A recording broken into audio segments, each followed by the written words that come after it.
The chair understands that Amendment 3 will not be offered. It is now in order to consider Amendment Number 4, printed in Part B of House Report 118-466. For what purpose does the gentlewoman from Florida seek recognition? Thank you, Mr. Speaker. I have an amendment at the desk. The clerk will designate the amendment. Amendment Number 4, printed in Part B of House Report Number 118-466, offered by Mrs. Cammack of Florida. Pursuant to House Resolution 1160, the gentlewoman from Florida, Ms. Cammack, and a member opposed, each will control 5 minutes. The chair now recognizes the gentlewoman from Florida. Thank you, Mr. Speaker. I yield myself as much time as I may consume. The gentlewoman is recognized. Thank you, Mr. Speaker. I rise in support of my amendment to H.R. 8035, which would eliminate all non-military funding in this Ukrainian aid package. Breaking this down a bit, that would mean cutting nearly $10.5 billion, with a B, from this whopping $60 billion Ukrainian bill. To date, American taxpayers have already given $113 billion to Ukraine since Russia's invasion. This new spending, $60 billion, is designated as emergency spending, meaning it goes straight to our national debt, a national debt that grows every single second to the tune of $8 billion every single day. Since Russia has invaded Ukraine in February of 2022, there has been robust debate in Congress, in this chamber, about the United States' role in the war. Now, while we here in this chamber disagree on the role that we should play, there is one thing that I hope that we can agree on. We, as the United States representatives, should not, and I repeat, should not, forsake our own national security in favor of another nation. We should not secure the borders of nations abroad while simultaneously ignoring the very real and very dangerous border crisis in our own country. While we should debate the merits of providing funds for weapons and equipment to defeat Russia in this conflict, funds that fall outside of immediate, narrow, and lethal aid should not warrant the same urgency or consideration. All told, sections of this bill that are not lethal aid come right to about $10.5 billion, with the bulk of it going to support the Ukrainian economy. Not the American economy, the Ukrainian economy. And anyone who is living under Biden's economic plan right now knows that it sucks. We need to be clear. This is emergency spending, again, going straight to our national debt, full stop. And again, we are borrowing $8 billion a day.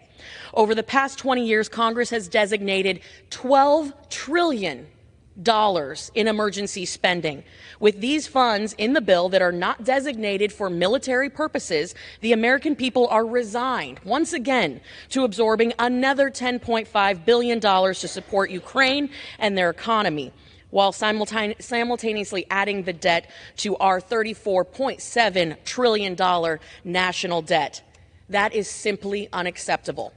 We are robbing Peter to pay Paul, and the American people are once again left holding the bag. You cannot stand here on this chamber's floor as a representative of the American people in the people's house and sincerely say that you have done everything possible to look out for American national security and American economic security if we don't narrow the focus of this bill.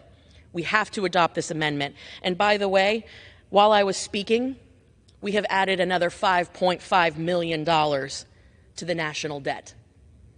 I urge my colleagues to support this amendment, and I reserve. Gentlewoman reserves. For what purpose does the gentleman from Florida seek recognition? I claim the time in opposition, if you would. The gentleman is recognized for 5 minutes. Mr. Chairman, I rise in opposition to this amendment from one of the people that I most admire, and again, a dear friend and a colleague from Florida. This is clearly a well-intended amendment. And frankly, when I was listening to her presentation, there are so many things that I agreed with what she said. But it would strike all funding in the bill except for the foreign military financing. And so, as I mentioned, there's so many things that I agree with what she said. I agree, for example, that over time the United States we must focus its effort on really intelligence and essential military support. I totally agree with that.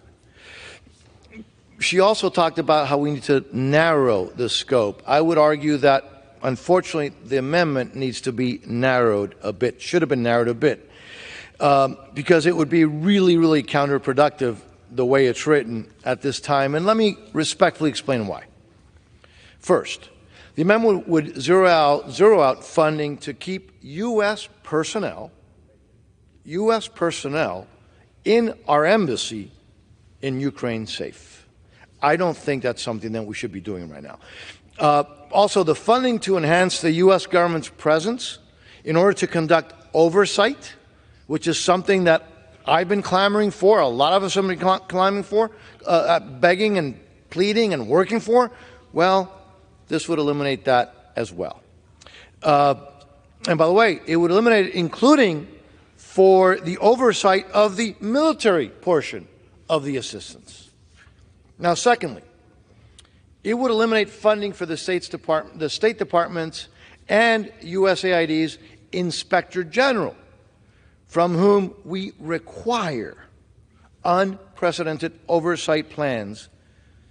But then, obviously, we need to give them the resources for this critical work, because we have to have oversight. And that's something that I know that, at least on my side of the aisle, we all agree on, regardless of what you believe our role should be in Ukraine. And again, unfortunately, as I mentioned, this would eliminate that, the funding for that.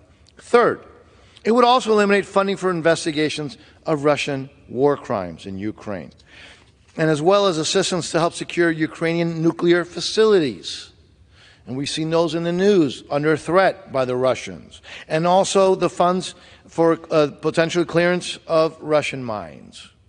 And finally, it would eliminate economic support for Ukraine. And that is something that the sponsor of this amendment is really focused on.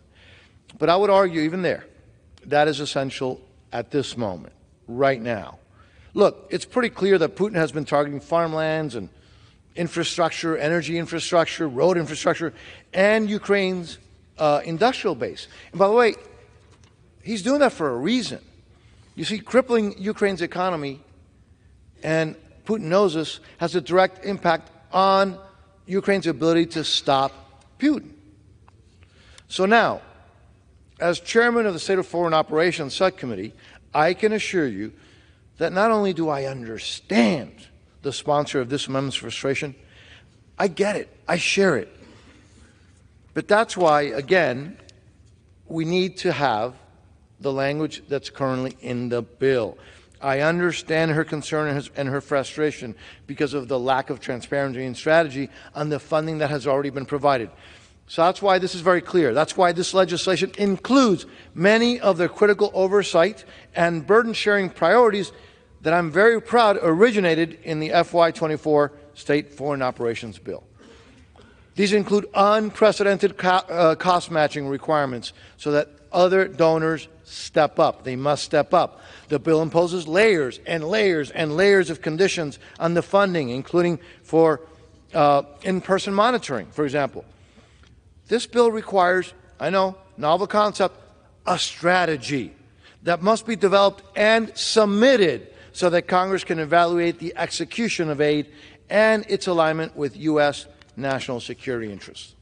Another significant change, by the way, from the Senate supplemental is a requirement in this bill that the economic support to Ukraine be repaid, transforming assistance from a grant to a loan.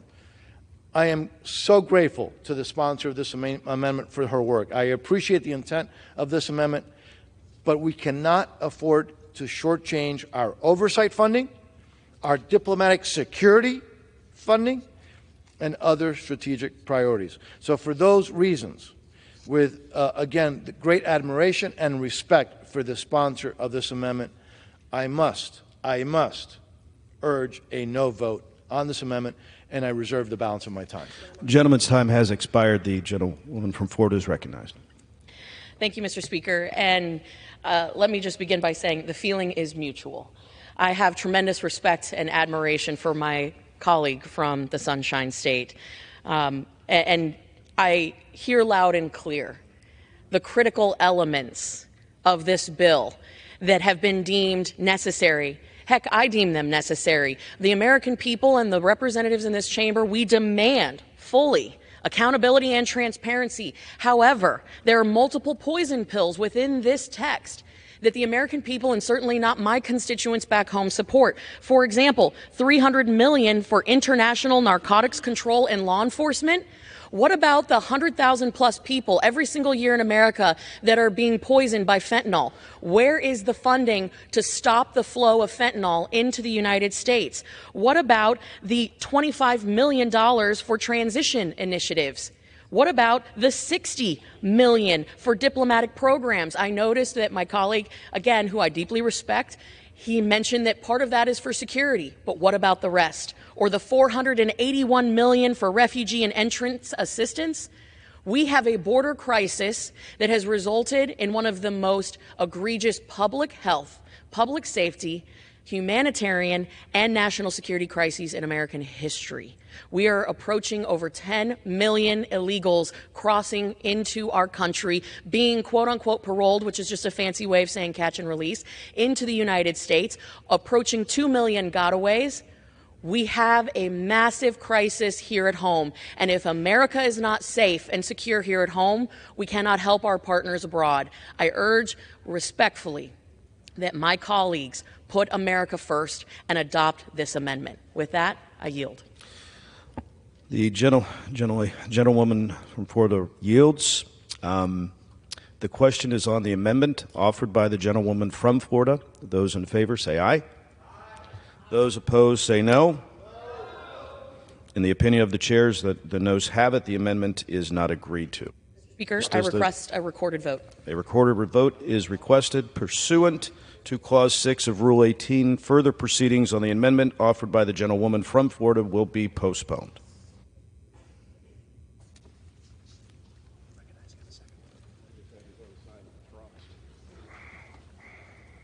What purpose does the gentleman from Florida seek recognition? Thank you, Mr. Chairman. I now move that the committee do rise. The question is on the motion that the committee rise. All those in favor say aye. Aye. All those opposed say no. Very emotional. The ayes have it. The motion is adopted according to the committee rises.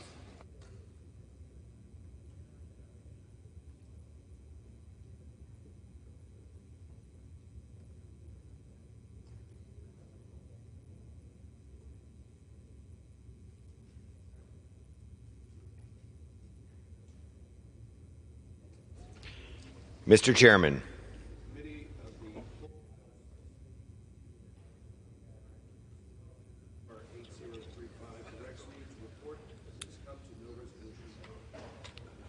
the Chair of the Committee of the Whole House on the State of the Union reports that the committee has under consideration H.R. 8035 and has come to no resolution thereon.